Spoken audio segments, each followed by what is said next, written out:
এই সংসারে প্রত্যেক মানুষ এটাই চান যে তিনি যেন ধনবান হন, আর্থিক অবস্থা তার ভালো থাকে, ওনার বাড়িতে লক্ষ্মীর আগমন হয়। কিন্তু সেটা হবে কি করে, সেটাই হলো প্রশ্ন। কেউ বলেন যে যদি পরিশ্রম করো তাহলে ধন অর্জন সম্ভব, কেউ বলেন যে যদি বিদ্যা লাভ হয় তবেই ধন অর্জন সম্ভব, কেউ বলেন যে যদি বলশালী হও তবেই সম্পন্ন থাকবে। ভালো কথা, যদি তাই হয়ে থাকে তবে দিনমজুর সারা দিন পরিশ্রম করেন, তিনি কেন ধনী হন না? অনেকজন বিদ্বান মানুষ আছেন এই সংসারে, তাঁরা কেন ধনবান হন না? অনেক সংখ্যক বলশালী ব্যক্তি আছেন, তাদের কাছে ধন নেই কেন? তাদের কেন ধনের অভাব হয়? আবার এমনও কিছু মানুষ আছেন যারা পরিশ্রম করেন, তারা দিনমজুর, কিন্তু তারা ধন অর্জন করতে পারেন। কিছু বিদ্বান ব্যক্তি আছেন যাদের কাছে অধিক মাত্রায় ধন রয়েছে। কয়েকজন বলশালী ব্যক্তি রয়েছেন যাদের কাছে ধনের কোনো অভাব নেই। এমন কেন হয় কিছু মানুষ এটা অর্জন করতে পারেন কিন্তু সবাই নয়? এমন কেন হয়? কারণ লক্ষ্মীকে নিজের গৃহে আমন্ত্রণ করার জন্য সবথেকে বেশি গুরুত্বপূর্ণ বিষয় হলো আপনার কর্ম। সৎকর্ম করতে থাকুন, পুণ্য করুন, তবেই গৃহে লক্ষ্মীর আগমন হবে। লক্ষ্মীর অনেক নামের মধ্যে একটি নাম হলো পুণ্য।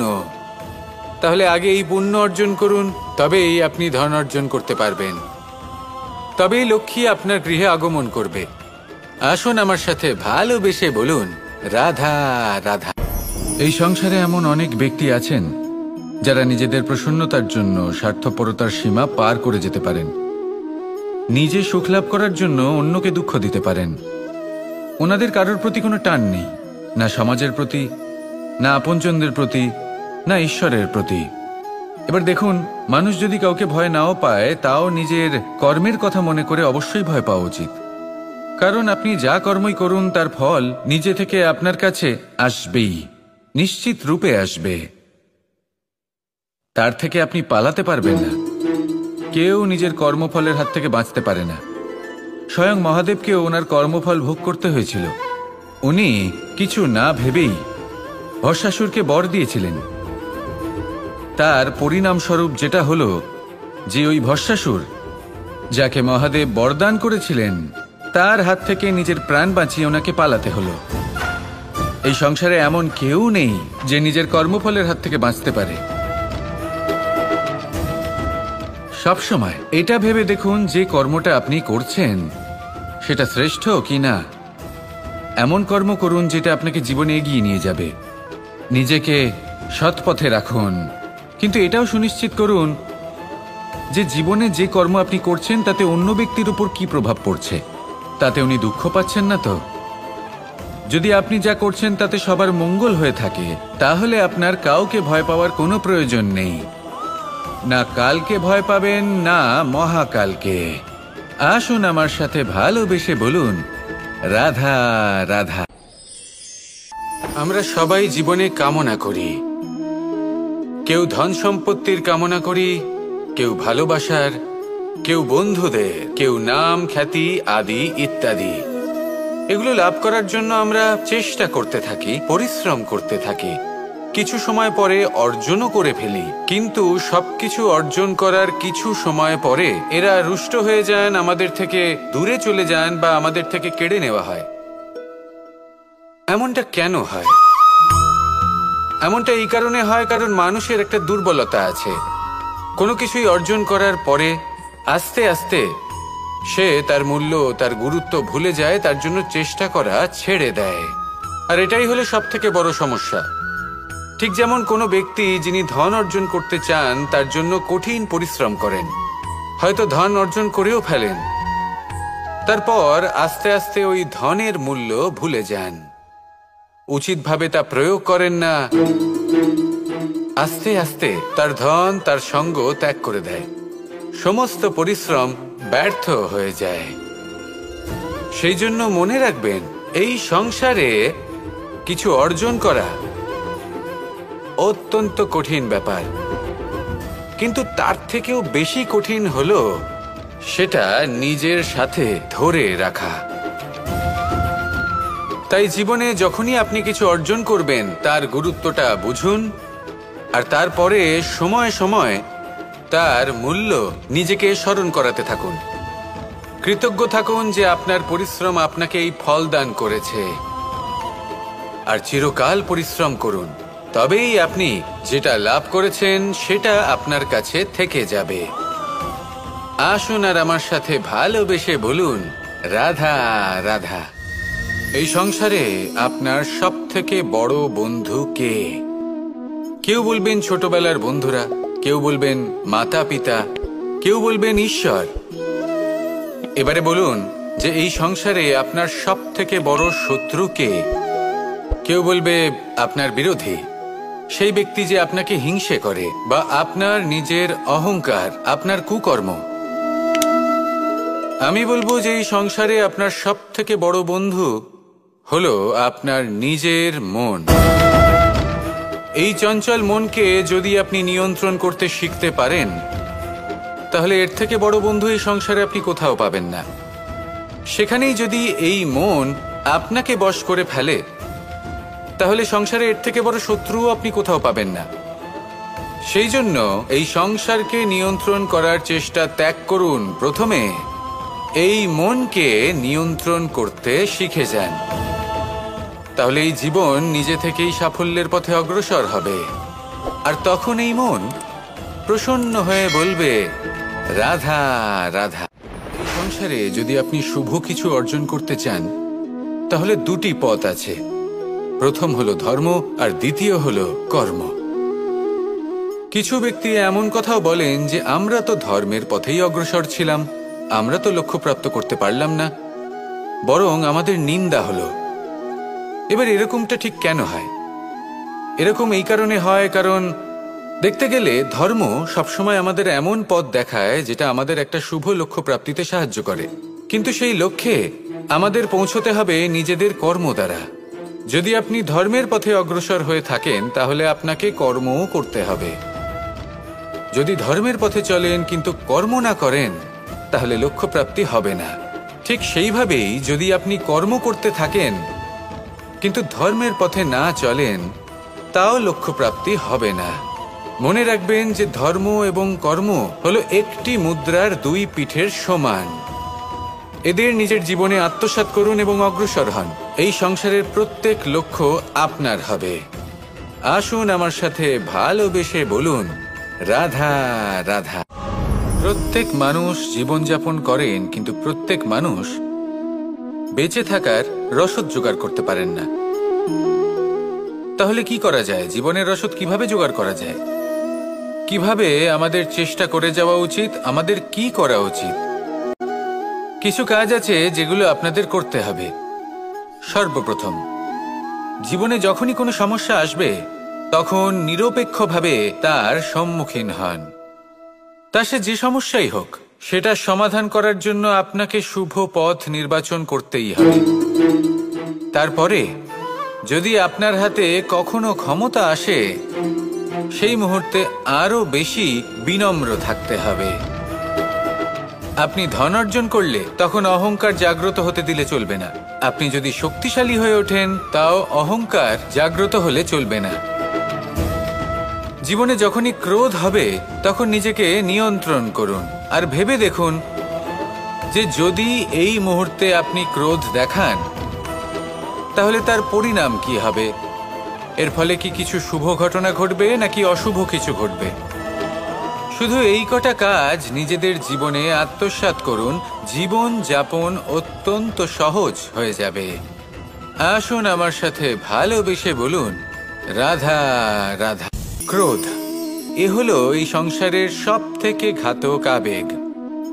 এই আবেগ আগুনের সমান। যদি কোনো ব্যক্তির মনে জাগ্রত হয়, তাহলে সামনের ব্যক্তিকে ভস্ম করার আগে সেই আগুন সেই ক্রুদ্ধ ব্যক্তিকেই ভস্ম করে দেয়। সেই জন্য এই ক্রোধকে নিজের থেকে দূরে রাখা অত্যন্ত আবশ্যক। কিন্তু তার অর্থ এটা নয় যে সেই রাগের কোনো মূল্য নেই। আগে হ্যাঁ, কখনো কখনো জীবনে এই ক্রোধের বহিঃপ্রকাশ অত্যন্ত প্রয়োজনীয়। যেমন একজন ব্যক্তি, তিনি অপরাধ করেই চলেছেন, আপনি তাকে সুযোগ দিচ্ছেন কিন্তু সে কথা শুনছে না। সে এই বিভ্রান্তি নিয়ে জীবন অতিবাহিত করছে যে সে যেটা করছে সেটাই হলো উচিত, আর এটাই ভেবে সে অধর্মের পথে অগ্রসর হচ্ছে। এমন একটা সময় ক্রোধের বহিঃপ্রকাশ অত্যন্ত প্রয়োজনীয়। যেমন শ্রীরাম ক্রুদ্ধ হয়েছিলেন, উনি অগ্নিবাণ সাধন করেছিলেন সাগরের প্রতি, কারণ সাগর নিজের অহংকারে মত্ত হয়ে কিছুতেই শ্রীরামকে লঙ্কা পর্যন্ত পৌঁছানোর পথ খুঁজে দিচ্ছিল না। যখন শ্রীরাম ক্রুদ্ধ হলেন তখন সাগর ওনাকে পথ দেখালো। ক্রোধ প্রকাশ করুন, কিন্তু উচিত সময়, উচিত পরিস্থিতিতে, উচিত মাত্রাতে। আর কখনোই এই ক্রোধের আবেগ যেন আপনাকে নিয়ন্ত্রণ না করতে পারে। আসুন আমার সাথে ভালোবেসে বলুন, রাধা রাধা। সব থেকে শক্তিশালী শব্দ হলো নীরবতা এবং প্রসন্নতা। এই দুটি সব থেকে বেশি কঠিনও। এবার আপনি বলবেন, এতে কঠিনের কি আছে? না, ক্ষেত্র বিশেষে নিজে নীরব থাকা হলো অত্যন্ত কঠিন।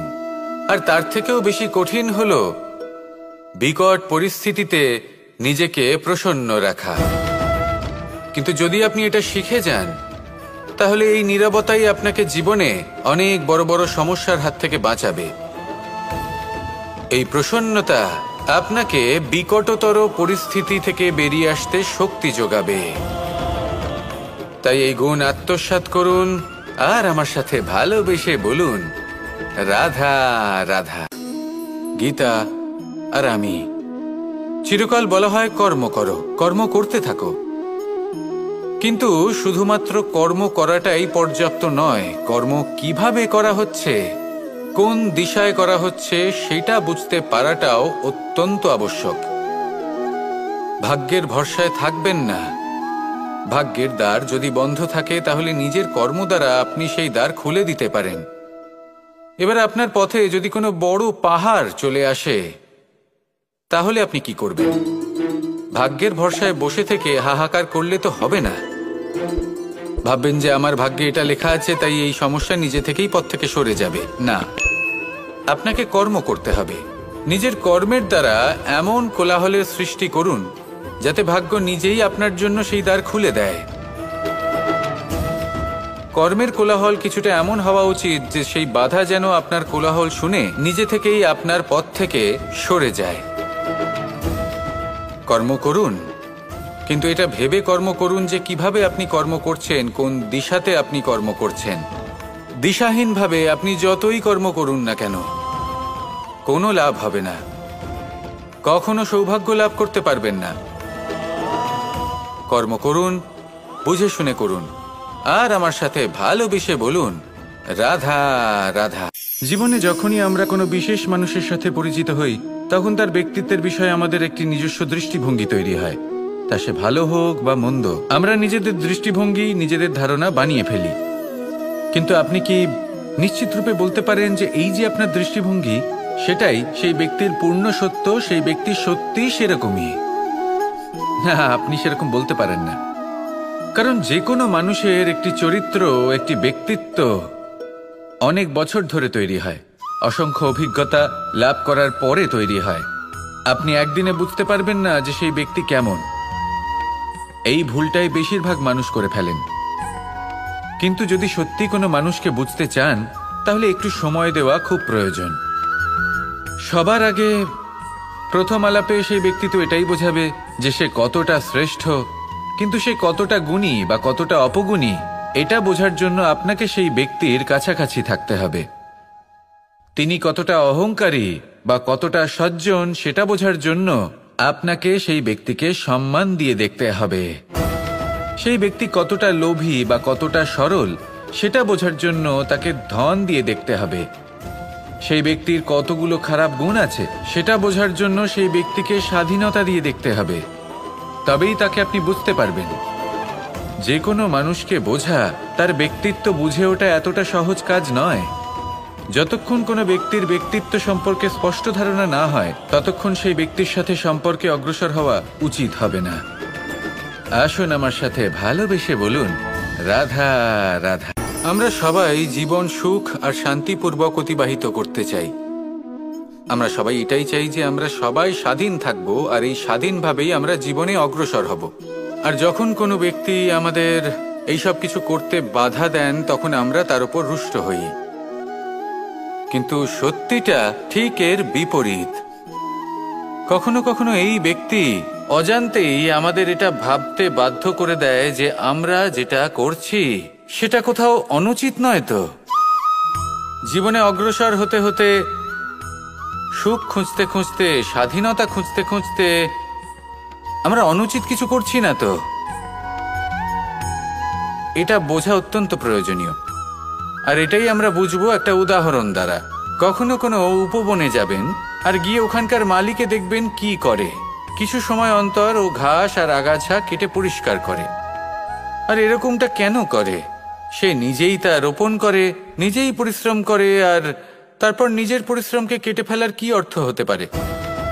এরকমটা সে কেন করে? এরকম সে করে যাতে ঘাস এবং চারা সবাইকে নিয়ন্ত্রণে রাখতে পারে, আর সেই উপবনকে সে সুন্দর এবং মনোগ্রাহী করে রাখতে পারে। এটাই হলো ওর উদ্দেশ্য। এবার ভাবুন যে সেই ব্যক্তি আপনার জীবনে সেই কাজটাই করছে। আপনার জীবনে সে মালি হয়ে আসে আর কোনো শুল্ক ছাড়াই আপনাকে সে আরো উত্তম ব্যক্তি করে তুলছে। তাই মনে মনে ওনার প্রতি কৃতজ্ঞ থাকুন আর আমার সাথে ভালোবেসে বলুন, রাধা রাধা। আমাদের জীবন হলো একটি যাত্রাপথ, একটি প্রতিযোগিতা। আর এই প্রতিযোগিতায় এগিয়ে থাকার জন্য, জয়লাভ করার জন্য আমরা সবাই কোনো না কোনো সাহায্য খুঁজি।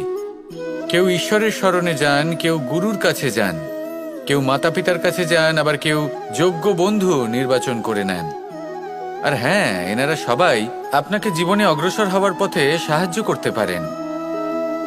কিন্তু এমন একজন ব্যক্তি আছেন এই সংসারে, যিনি এই সংসারে আপনাকে সবার আগে নিয়ে যেতে পারেন। আর সেই ব্যক্তি হলেন স্বয়ং আপনি, আর কেউ নয়। অর্থাৎ আপনি যদি চেষ্টা করেন, পরিশ্রম করেন, তাহলে আপনার বন্ধু, আপনার বান্ধব, আপনার পরিবার, আপনার গুরু আপনাকে সাহায্য করতে পারে, আপনাকে আরো অনেক বেশি প্রদান করতে পারে।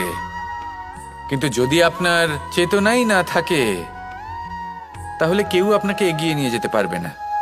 যেমন ছোট্ট একটা বালক যে সবেমাত্র হাঁটতে শিখছে, প্রথমে সে হামাগুড়ি দিয়ে চলতে চেষ্টা করে। তার মাতা পিতা তাকে দেখে খুব আনন্দ পান, তাকে উৎসাহও দেন। সেই ছোট বালক দাঁড়াতে চেষ্টা করে, হাঁটতে চেষ্টা করে, আবার পড়ে যায়, আবার উঠে দাঁড়ায়, আবার চেষ্টা করে, আবার পড়ে যায়। আর ভবিষ্যতে গিয়ে সে হাঁটতেও শিখে যায়, আবার দৌড়তেও শিখে যায়। এই সংসারে আপনি যে কর্মই করতে চান না কেন, যে স্বপ্নই আপনি পূর্ণ করতে চান না কেন, সেটা আরম্ভ হবে আপনাকে দিয়ে, আপনার কর্ম দ্বারা। তাই কর্ম করতে শুরু করুন। বাইরে থেকে সাহায্য পেতেই পারেন, তা সদ্ব্যবহার করুন আর আমার সাথে ভালোবেসে বলুন, রাধা রাধা। জ্ঞান। এই সংসারের, এই জীবনের আধার হলো জ্ঞান। আমরা সবাই জ্ঞান লাভ করতে চাই, সামনে অগ্রসর হতে চাই। কারণ আমাদের লক্ষ্য পূরণ করাই হোক, আমাদের পথ খোঁজাই হোক, বা যে কোনো কাজ হোক, এই জ্ঞান আমাদের সাহায্য করে। এই জ্ঞান অত্যন্ত আবশ্যক। কিন্তু অনেক মানুষ এটা বুঝতেই পারেন না যে জ্ঞান কিভাবে অর্জন করা যেতে পারে, কিভাবে এই জ্ঞান লাভ করা সম্ভব হতে পারে, কি কর্ম করতে হবে, কোনটা ভাবতে হবে। ওনারা না রীতি জানেন, না নীতি জানেন। সেই জন্য ওনাদের জীবনে জ্ঞান আসে না, তাই দুঃখী হয়ে পড়েন। আর এখানে বলি, দুঃখ পাওয়ার কোনো কারণ নেই। আপনার জীবনে জ্ঞান আসেনি, এটা কোনো লজ্জার বিষয় নয়। লজ্জার বিষয় হলো এটা যে জ্ঞান লাভের জন্য আপনি প্রস্তুতি নন, আপনি তৎপর নন, আপনি চেষ্টাই করছেন না। অজ্ঞানী হওয়া কোনো খারাপ বিষয় নয়, কিন্তু জ্ঞান লাভের পিপাসা না থাকা, এটা হলো সবথেকে বড় দোষ। তাই সবসময় জ্ঞান লাভের জন্য প্রস্তুত থাকুন আর চেষ্টা করতে থাকুন। আসলে নির্বাচনটা আপনাকে করতে হবে যে আপনি অজ্ঞানী থেকে জ্ঞানী হয়ে উঠতে চান, নাকি জ্ঞানী থেকে আবার অজ্ঞানী হয়ে উঠতে চান। আসুন আমার সাথে ভালোবেসে বলুন, রাধা রাধা। আমাদের জীবন হলো একটি যাত্রাপথ, একটি প্রতিযোগিতা। আর এই প্রতিযোগিতায় এগিয়ে থাকার জন্য, জয়লাভ করার জন্য আমরা সবাই কোনো না কোনো সাহায্য খুঁজি। কেউ ঈশ্বরের শরণে যান, কেউ গুরুর কাছে যান, কেউ মাতা পিতার কাছে যান, আবার কেউ যোগ্য বন্ধু নির্বাচন করে নেন। আর হ্যাঁ, এনারা সবাই আপনাকে জীবনে অগ্রসর হওয়ার পথে সাহায্য করতে পারেন।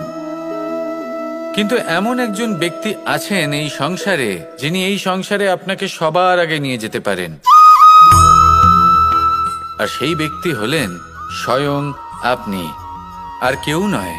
অর্থাৎ আপনি যদি চেষ্টা করেন, পরিশ্রম করেন, তাহলে আপনার বন্ধু, আপনার বান্ধব, আপনার পরিবার, আপনার গুরু আপনাকে সাহায্য করতে পারে, আপনাকে আরো অনেক বেশি প্রদান করতে পারে।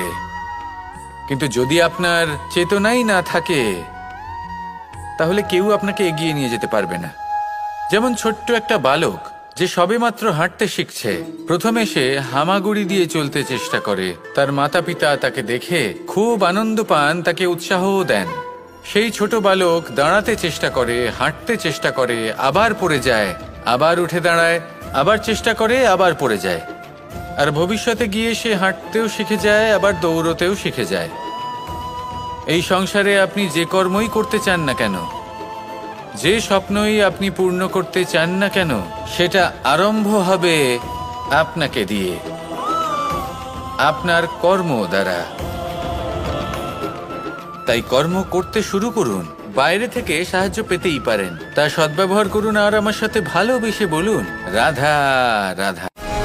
গঙ্গা ভারতের সবথেকে শক্তিশালী নদী, এমন একটি নদী যে নিজেই হলো একটি ইতিহাস।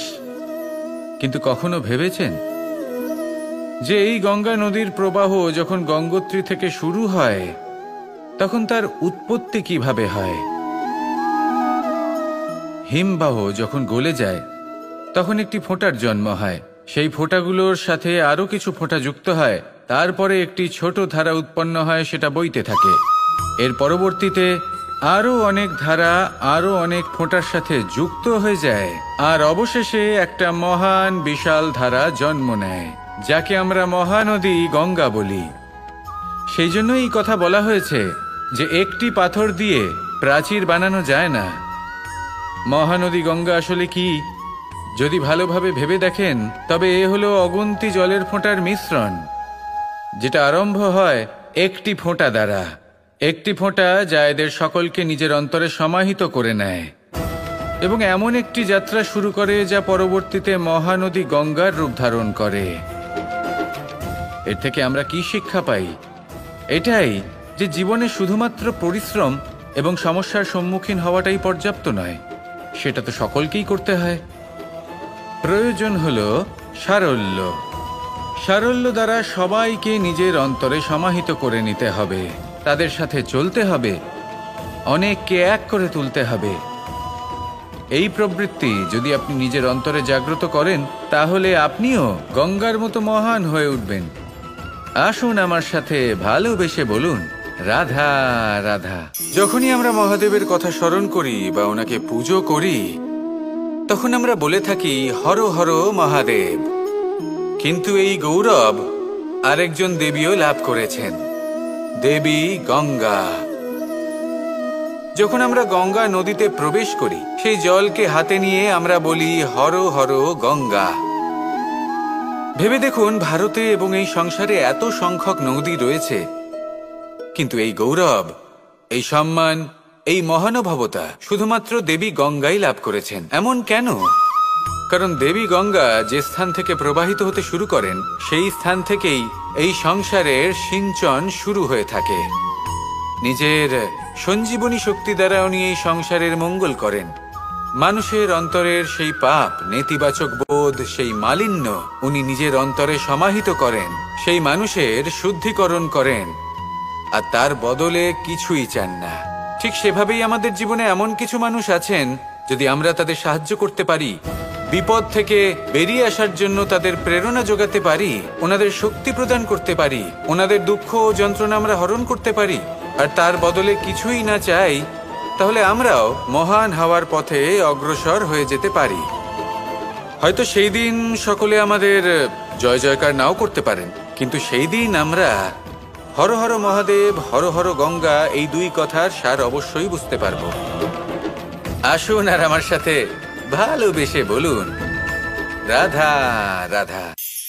মন্দিরে যখনই কোনো ব্যক্তি গিয়ে মন্দিরের ঘন্টা বাজান, তখন সেই ধ্বনি শুনে তিনি উপলব্ধি করেন যে ওনার মন শান্ত হচ্ছে। কিন্তু যদি উনি এই ঘন্টা না বাজান তাহলে কিন্তু কোনো স্বর উৎপন্ন হবে না। যখন সেটা স্থির থাকে তখন কোনো স্বর উৎপন্ন হয় না। যখন আমরা তাকে আন্দোলিত করি তখন তার অনুনাদ ঘটায়, ক্রমে অনুরণন ঘটে, আর তারপর এমন ধ্বনি উৎপন্ন হয় যা আমাদের আত্মা পর্যন্ত পৌঁছয় আর মনকে শান্ত করে দেয়। এর থেকে আমরা কি শিক্ষা পাই? এটাই, যদি আপনারা জীবনে আবদ্ধ তাহলে থামবেন না, স্থির হয়ে থাকবেন না, চলতে থাকুন, চেষ্টা করতে থাকুন, কখনো থামবেন না। একটা উদাহরণ দিই, কোনো ব্যক্তি পরিবারের বন্ধনে আবদ্ধ, কেউ কর্মের বন্ধনে, কেউ বা মোহর বন্ধনে। যদি আপনি আবদ্ধ থাকেন আর যদি সেই বন্ধন থেকে বেরিয়েও আসতে পারছেন না, তখনও চেষ্টা করতে থাকুন। লক্ষ্যে যদি পৌঁছতে নাও পারেন তাও চেষ্টা করতে থাকুন।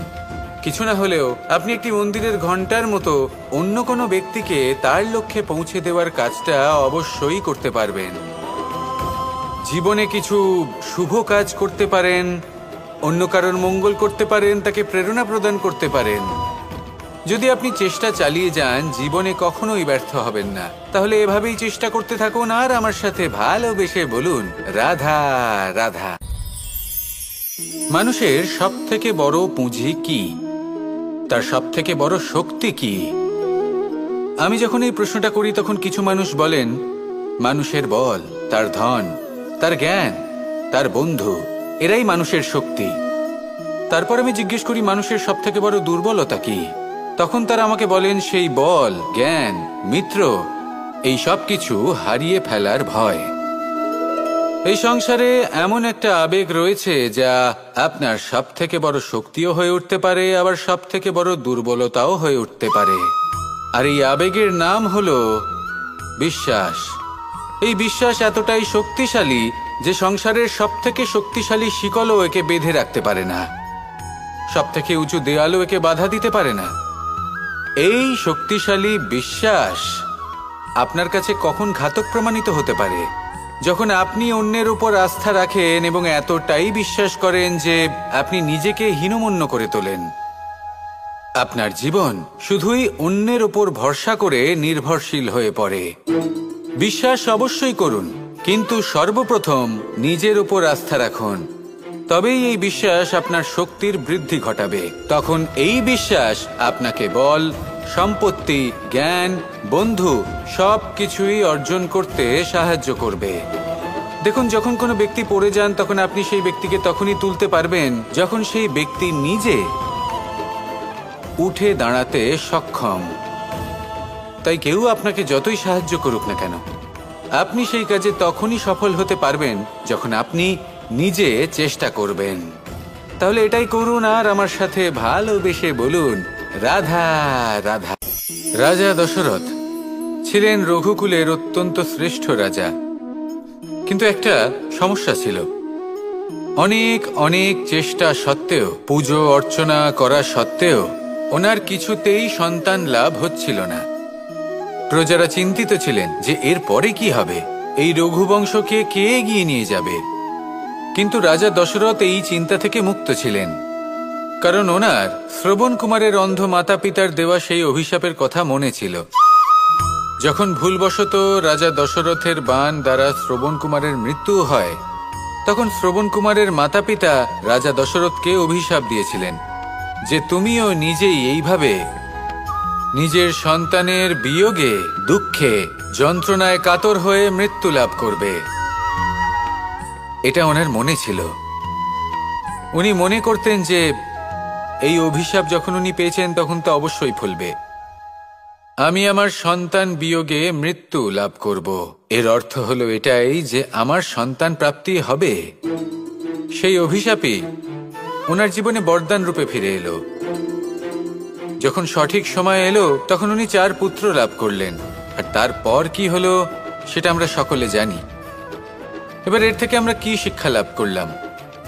যে জীবনে এই সমস্যা, এই সংকট বা কঠিন পরিস্থিতি এসব তো আসতেই থাকবে। নিয়তিকে আমরা পাল্টে ফেলতে পারবো না, যেটা হবার সেটা অবশ্যই হবে। তাই যেটা হচ্ছে সেটা আনন্দের সাথে যাপন করলে কেমন হয়? প্রত্যেক সমস্যার মধ্যে কোথাও না কোথাও আনন্দ আছে, সেই আনন্দ খুঁজে বের করতে চেষ্টা করুন। সমস্যার মধ্যে থেকে আনন্দটা খুঁজে নিয়ে সেটাকে মনে ধরে রাখুন, এই আনন্দের সাথে অগ্রসর হন আর এই আনন্দ সহকারে বলুন, রাধা রাধা। আপনি কখনো কোনো বাহনকে দেখে থাকবেন, তার অনেকগুলো ভাগ রয়েছে, ভিন্ন ভিন্ন ভাগ, যেটা একসাথে কর্ম সম্পাদন করে। তা সে চাকা হোক বা যন্ত্র হোক বা সেই বাহন নিয়ন্ত্রণকারী ব্যক্তি আদি ইত্যাদি, সবাই নিজের ক্ষমতা অনুসারে, নিজের স্বভাব অনুসারে নিজের কর্ম করেন। কিন্তু যখন কথা ওঠে বাহনের অগ্রসর হওয়ার, পথ চলার, তখন তার মূল অর্থ যেটা আমরা বুঝি সেটা হলো চাকা। এবার এমন ঠিক কেন হয়? কারণ চাকার স্বভাব হলো চলতে থাকা, সেই জন্য সে চলতে থাকে, তাই বাহনও চলতে থাকে। এবার সেটাই মানুষকে বুঝতে হবে নিজেদের সম্পর্কের বিষয়ে। অনেক সময় মানুষ ব্যথিত হয়ে পড়েন, ভাবেন আমাদের এই জীবনে সম্পর্কগুলো আমাদের ইচ্ছে অনুসারে চলে না। এবার এমনটা মানুষের কেন মনে হয়? এই কারণে মনে হয় কারণ সে সম্পর্কগুলো বুঝতেই পারে না। সম্পর্কগুলোর সাথে কিভাবে চলতে হবে, কিভাবে চলা উচিত, সেটাই সে বুঝে উঠতে পারে না। দেখুন, সম্পর্ক যখন তৈরি হয় তখন সেই ব্যক্তি যুক্ত হন, তাদের সাথে নিয়ে আপনি সামনে অগ্রসর হন। এমন কখনোই হবে না যে আপনি এগিয়ে চলেছেন আর আপনার সম্পর্ক আপনার পেছনে পেছনে আসছে। ঠিক যেভাবে বাহনের ক্ষেত্রে চাকার স্বভাব হলো চলতে থাকা, ঠিক সেভাবেই সম্পর্কের স্বভাব হলো সাথে থেকে অগ্রসর হওয়া। তাই এই সম্পর্কগুলোর সাথে যুক্ত থাকুন আর জীবনে অগ্রসর হতে থাকুন। এই সম্পর্কগুলি আপনার জীবন সুখে পরিপূর্ণ করে তুলবে। আর তখন এই মন সুপ্রসন্ন হয়ে বলবে, রাধা রাধা।